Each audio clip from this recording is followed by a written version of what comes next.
నువ్వు నేను ప్రేమాల ఈరోజు ఏం జరిగిందంటే సూపర్బ్ ఎపిసోడ్నే చెప్పాలి. సో పద్మావతి అండ్ విక్రమ్ ఇద్దరు కలిసి బయట వచ్చేసినారు.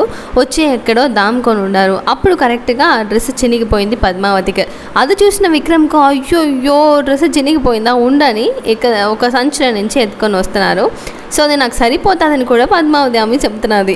సో ఇదంతా రీల్ అని మనకు కూడా తెలుసు. అయినా కరెక్ట్గా బ్లౌజ్, బొట్టు, ఇయర్ రింగ్స్ అని మొత్తం వాళ్ళు పెట్టేసి పోతారా? సరే ఓకే ఎట్నో ఉన్నింది. అండ్ అదంతా వేసుకొని వేసుకోవడానికి ముందు నేను మార్చుకోవాలి, ఇప్పుడు ఎట్టా సారో అనే ఆ పిల్ల అడగతున్నది. అండ్ విక్రమ్కి ఏం చేయాలనే తెల్ల. ఓకే 1 minute ఉండు, కన్ను మూసుకో అని చెప్పి చుట్టి శారీ మళ్ళీ కడతా ఉన్నారు. అండ్ ఇద్దరికి రొమాన్స్ భయంకర ఎక్కువ వస్తున్నది. సో విక్రమ్ జరిగి పద్మావతి ముందే వెళ్తున్నారు అండ్ పద్మావతి వెనకాలే వెళ్తున్నది. సేమ్ మాదిరికి వీళ్ళు రొమాన్స్ ఒక సైడ్ బాగా పోతున్నది.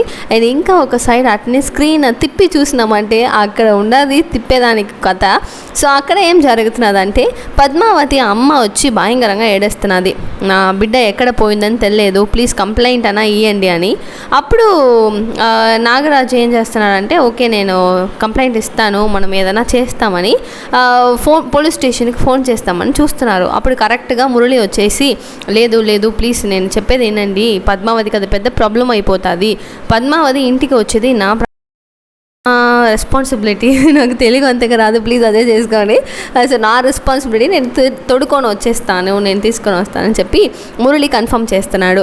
అయినా వాళ్ళు అరవింద అండ్ ఉండే వాళ్ళందరూ కొంచెం డౌట్లోనే ఉండరు. వద్దు ఇప్పుడు ప్రాబ్లం పెద్దగా ఉండదు కాబట్టి నేనే చెప్తున్నాను, పోలీస్ గారినే చెప్పేస్తామని అందరూ కలిసి ఒక నిర్ణయం తీసుకుంటున్నారు. అండ్ పోలీస్కి ఫోన్ చేసి ఈ మాదిరిగా నా కోడాలి ఈ ప్లేస్లో మిస్ అయ్యిందని మొత్తం ప్రాబ్లం ఏమో అదంతా చెప్తున్నారు.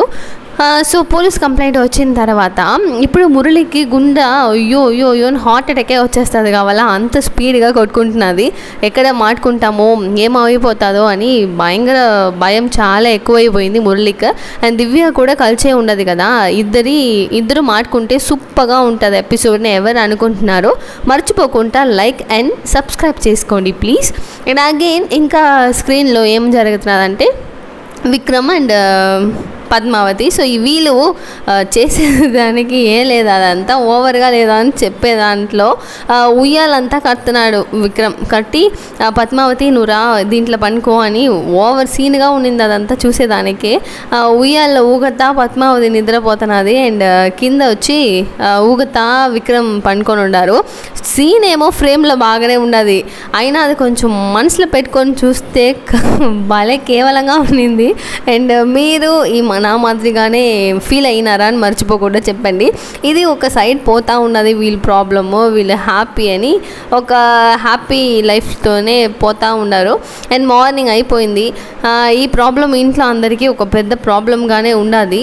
అయినా ఇప్పుడు మెయిన్ మ్యాటర్ ఏమంటే దొంగ వాళ్ళు అదే రౌడీస్ అంతా ఉన్నారు కదా, వాళ్ళు వచ్చి కనిపెట్టేసినారు. సో నేను ఇప్పుడు బయలుదేరితే ఎట్టా, మనం ఎక్కడ వెళ్ళమాలదు, మనం ఏం చేసేదని ఏదేదో ప్రాబ్లంలో ఇద్దరు ఏందేదో మాట్లాడుకుంటున్నారు. నా ప్రాణం పోయినా సరే నువ్వు భద్రంగా ఉంటావని నాకు ప్రామిస్ చేయి, బయట రాకూడదని చెప్పేసి విక్రమ్ బయలుదేరుతున్నారు. అయినా నాకేం డౌట్ అంటే మధ్యలో ఆకలిగా ఉండాలి సారే అని పద్మావతి చెప్పింది కదా, అప్పుడు నేను ఏదైనా పోయి తీసుకొని వస్తానని బయట పోయినారు.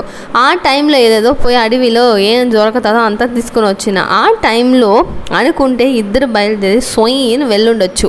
అప్పుడంతా వదిలేసి ఇప్పుడు మళ్ళీ బాగా తెల్లారిపోయిన తర్వాత పోవాలంటే ఎక్కడ పోతారు? సో అక్కడ దొరికిపోతారా లేదు ఇంటికి పోతారా అని వచ్చే ఎపిసోడ్లో చూస్తాం. అండ్ నా రివ్యూ ఎట్లా ఉండిందని మర్చిపోకుండా కమెంట్ బాక్స్లో చెప్పండి. లైక్, షేర్, సబ్స్క్రైబ్ చేసుకోండి. Thank you so much for watching this video guys. Bye.